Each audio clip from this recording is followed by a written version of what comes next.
Welcome to Pure Joy in this CIRF report for June 7th through 9th, 2019. We're going to be going through astrology, I-Ching reading, and the DreamBot to triangulate the biggest influence.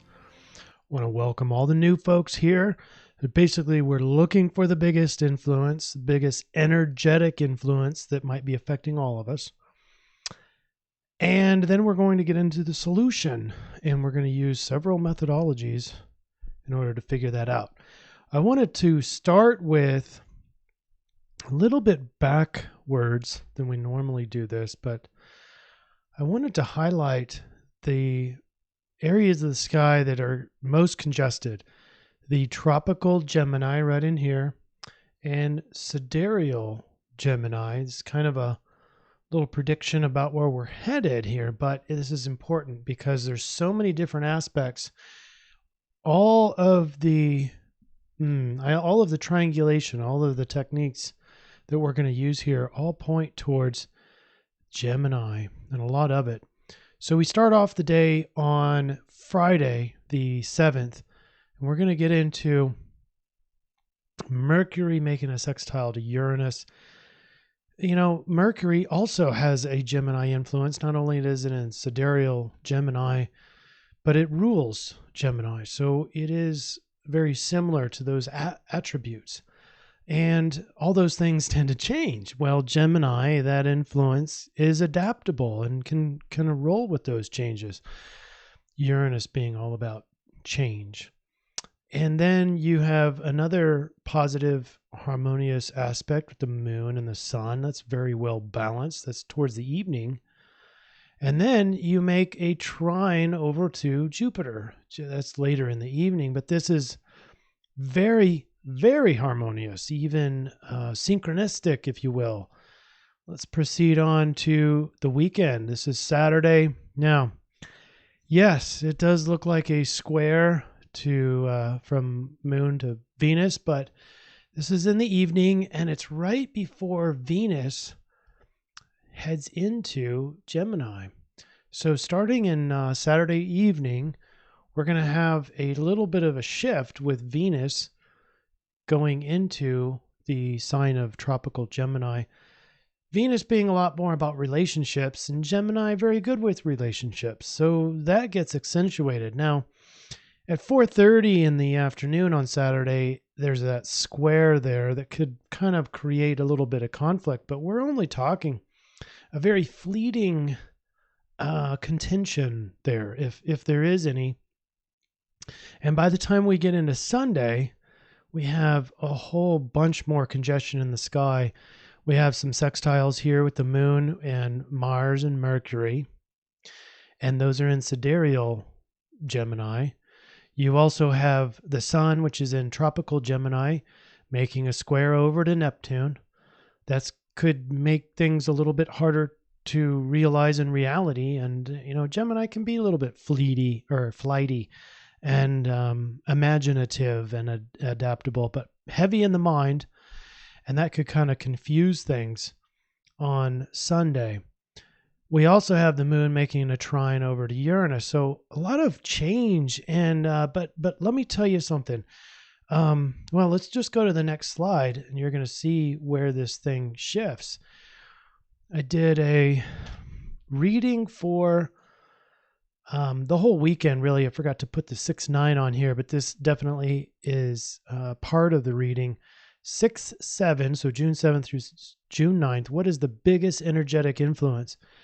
And most importantly, what's the solution for us? Well, through the coins, and I-Ching hexagram 58 came up. This is called the joyous. It's also called the lake. These, the 2E or TU, I'm not sure how to pronounce that. I'm not Chinese. These are lakes. They have two of them, a lake on top of a lake. And when you have a lake on top of a lake, it's like unquenchable joy. It's like if you have a single lake, that tends to drain at some point. And with this one, we have people together with other people, and it's a very harmonious, joyous time.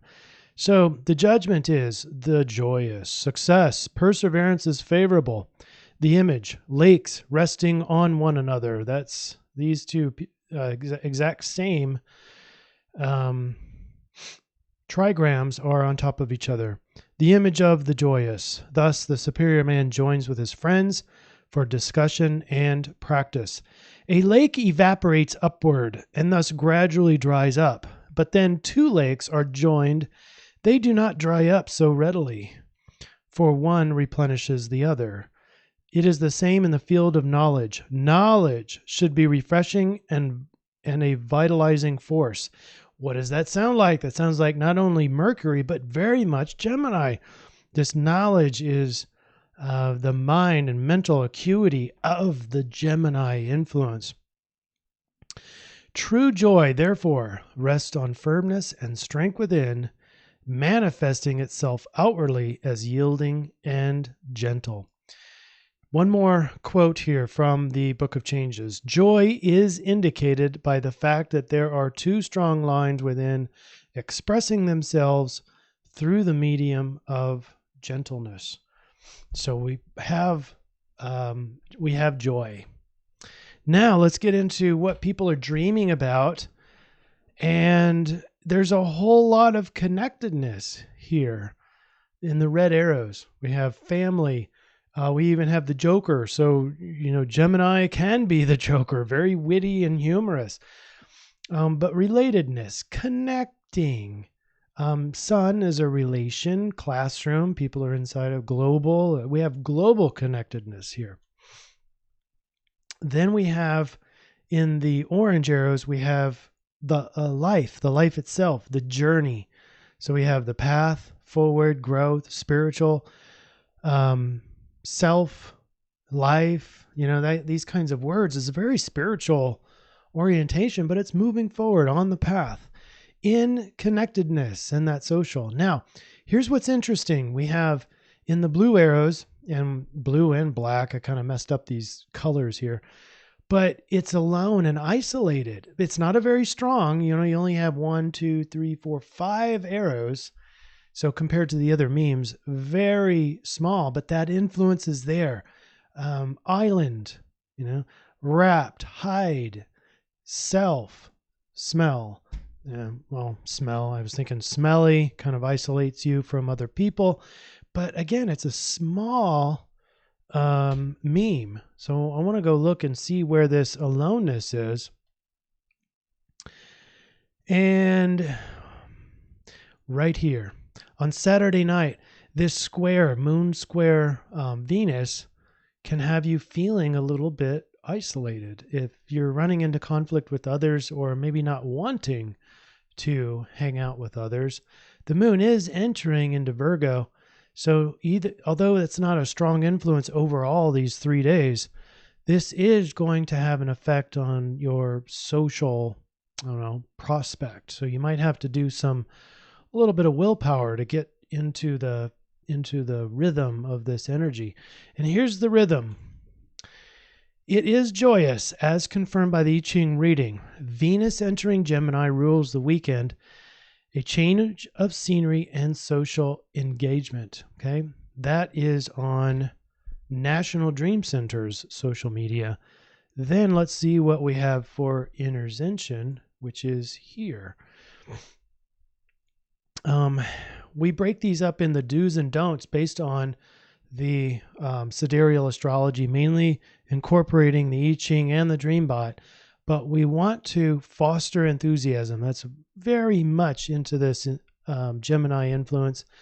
Curious, adaptability, high mental acuity. So going to have lots of thoughts. And those thoughts are even going to change based on the astrology. But don't do the dark side of Gemini, which is isolating, burning bridges, lecturing at people, and then just lying, cheating, manipulating. All right. Well, that's a wrap. It's one of our shorter runs, but it's very clear. There's a lot of social engagement. There's a lot of connectedness, and there is a whole lot of joy to be had.